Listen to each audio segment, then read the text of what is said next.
スワーズ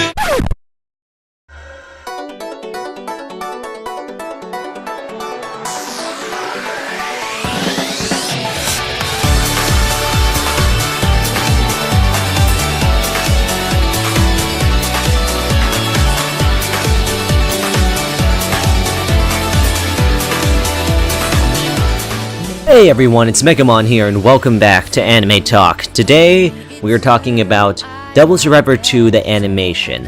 It is currently simulcasting on Crunchyroll, so please check that out. Anywho, so we're gonna be talking about this just by the story and my impressions of the first 3 episodes, since that's when most people start dropping series. The story starts off pretty much the same as the games, where the main character and his friend Daichi are just talking about their future and stuff, and shopping and going on a train.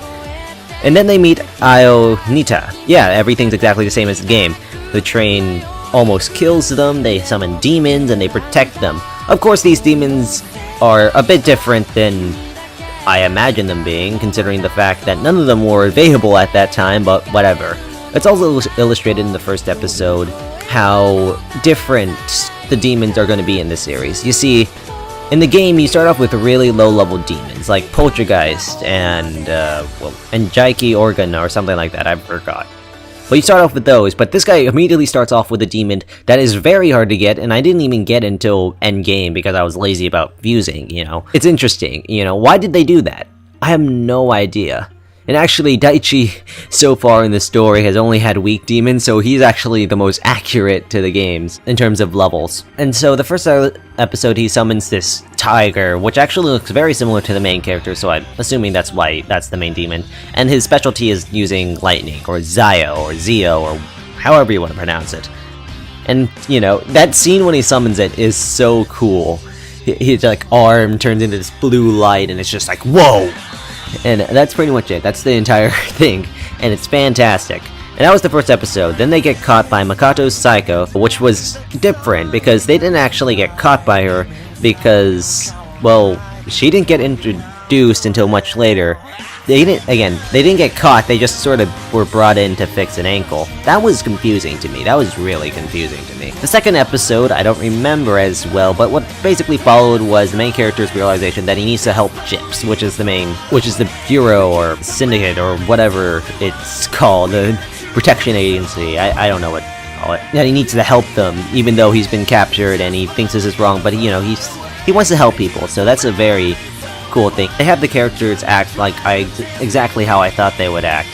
I liked how Io acted in the shelter, which was nice. That was some nice character stuff, because I didn't get to see a whole lot of that.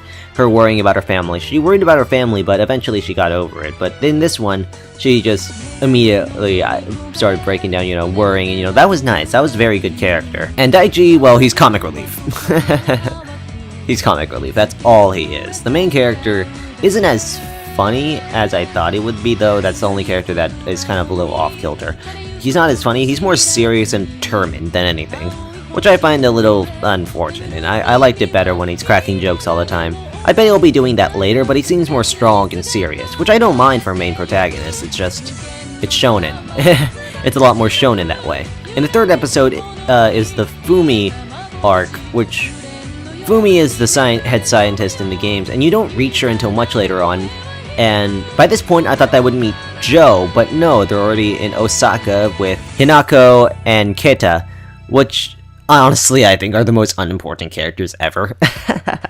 I didn't like their fate routes, especially Keta's, which, I'm not going to spoil what happens to any of the characters, but I will say that one of the characters dies, and one of them dies, and it was funny and also kind of disappointing. Although this does bring up a lot of character development things that, well, should be able to happen. And that would be fantastic.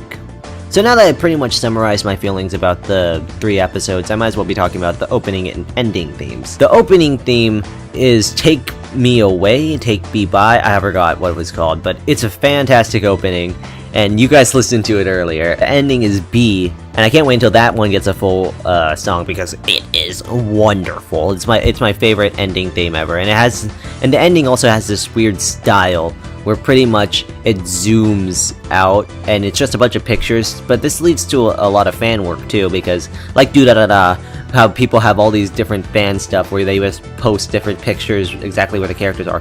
This could be it.